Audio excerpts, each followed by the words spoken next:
नमस्कार दोस्तों, आप सबका स्वागत है इस चैनल पे जहाँ पे आज भारत और बांग्लादेश का बहुत ही रोमांचक मैच की हाइलाइट्स मैं आपको बताने वाला हूँ।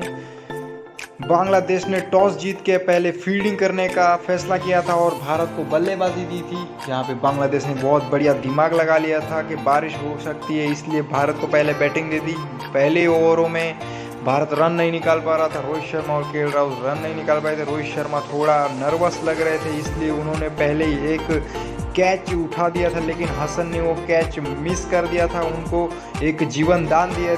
लेकिन हसन की ही ओवर के अंदर यासिर हुसैन ने उनका कैच पकड़ लिया और रोहित शर्मा को सस्ते में निपटा दिया था। सिर्फ 8 गेंदों में 2 रन करके रोहित शर्मा आउट होकर पवेलियन चले गए थे। हसन ने जो कमी रखी थी कैच छोड़ के, वो उन्होंने उनके ओवर में रोहित शर्मा का विकेट निकाल के पूरा कर दिया था। उसके बाद में आए थे हमारे विराट कोहली, उन्होंने अपना नेचुरल गेम, नेचुरल क्रिकेट खेला और बांग्लादेश के सामने डटे रहे। एंड तक नॉट आउट रहे थे विराट कोहली की बैटिंग करते समय। उसके बाद केएल राहुल बहुत फॉर्म में चल रहे थे, लेकिन उन्होंने अपना अर्धशतक पूरा करके उनकी विकेट हो गई थी। बहुत बढ़िया उन्होंने अर्धशतक की पारी खेली थी। केएल राहुल थोड़ा जल्दबाजी में अपना कैच मुस्तफिजुर रहमान को दे के बैठ गए थे, लेकिन अगर वो आउट नहीं होते तो और बहुत बड़ा स्कोर होता। उसके बाद में सूर्य कुमार यादव आए थे, उन्होंने बहुत ही कम गेंदों में 30 रन का स्कोर खड़ा कर दिया था, लेकिन शकीब अल हसन की बॉल को लेट खेलने के चक्कर में उन्होंने अपना विकेट गंवा दिया था। उन्होंने 16 गेंद में 30 रन की बहुत ही फास्ट पारी खेली थी। उनका स्ट्राइक रेट भी बहुत ज़बरदस्त 187 का स्ट्राइक रेट था। उसके बाद आए थे हार्दिक पांड्या, और हार्दिक पांड्या भी कुछ अपनी बैटिंग से ज़्यादा कमाल कर नहीं पाए।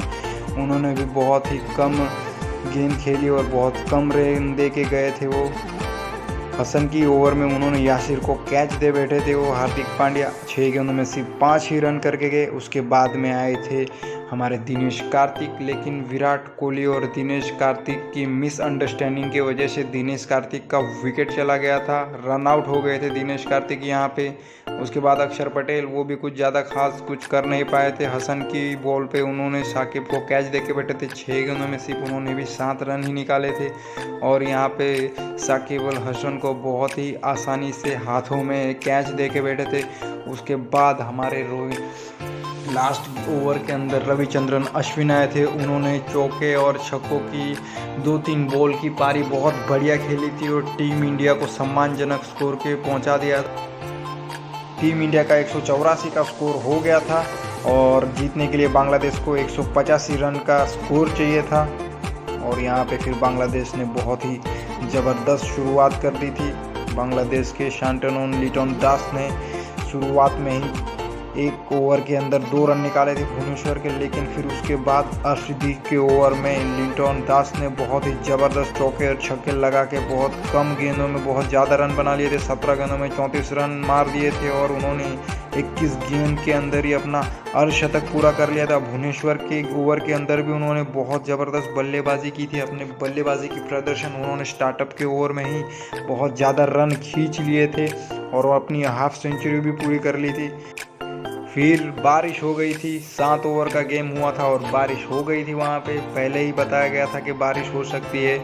डीएलएस के अनुसार 66 रन बांग्लादेश के हुए थे, तब वो भारत से आगे ही चल रहा था, जहाँ पे 79 रन चाहिए थे उसको। और बारिश होने के बाद में फिर भारत के ऊपर भी एक संकट के बादल मंडरा रहे थे, लेकिन फिर बारिश चली गई, भारत के ऊपर संकट के बादल गए। वैसे ही फिर बांग्लादेश की विकेट के होना भी शुरू हो गए। केएल राहुल का एक ज़बरदस्त थ्रो के बाद में लिटन दास की पारी वहीं पे ख़त्म हो गई और फिर बांग्लादेश की विकेटों की झड़ी शुरू हो गई। उसके बाद में फिर 25 गेंदों में 21 रन बना के नजमुल हुसैन भी शामी की बॉल पे सूर्य कुमार यादव को कैच दे बैठे। शामी ने अपनी ओवर के अंदर फिर 2 विकेट लिए थे, जहाँ पे सूर्य कुमार यादव ने ही दोनों कैच पकड़े हुए थे और यहाँ से बांग्लादेश का हारने का शुरुआत हो जाती है। फिर उसके बाद में हफीज़ हुसैन ने भी 5 गेंदों में सिर्फ 3 रन बनाए थे, बहुत कम रन बनाए थे। वहाँ पे अर्शदीप सिंह की बॉल पे सूर्य कुमार यादव ने यहाँ पे भी कैच पकड़ लिया था और बहुत ही बढ़िया तरीके से सूर्य कुमार यादव ने कैच पकड़े थे। इस मैच के अंदर बांग्लादेश के यहाँ पे विकेटों की झड़ी लग गई थी। उसके बाद में फिर साकिब अल हसन 12 गेंदों में सिर्फ 13 रन बना पाए और उन्होंने भी हर्षदीप सिंह की बॉलिंग के ऊपर दीपक हुड्डा को कैच दे बैठे थे और यहाँ पे भी उनकी पारी समाप्त हो गई थी। फिर आखिरी ओवर के अंदर मैच बहुत गहमा गहमी का था और लास्ट एक बॉल में 7 रन बनाने थे और जहाँ पे सिर्फ आखिरी ओवर में अर्शदीप सिंह ने बहुत कमाल की गेंदबाजी करके दिखाई थी और अर्शदीप सिंह ने बहुत ही कम रन दिए थे आखिरी ओवर में। अर्शदीप सिंह के ऊपर टीम इंडिया का जो भरोसा था, पूरी टीम का और पूरे देश का भरोसा था, अर्शदीप सिंह उसके ऊपर खरे उतरे थे और इस तरीके से टीम इंडिया ने ये मैच जीत लिया था और सेमीफाइनल के लिए क्वालिफाइड कर लिया है। दोस्तों, ये वीडियो अच्छा लगा हो तो इसको तुरंत लाइक कीजिए और मेरे से जुड़ने के लिए सब्सक्राइब कीजिए। मैं ऐसे अभी इंडिया के सभी मैचों के हाइलाइट्स लेके आना वाला हूँ, तो मिलते हैं अब नेक्स्ट मैच की नेक्स्ट हाईलाइट में।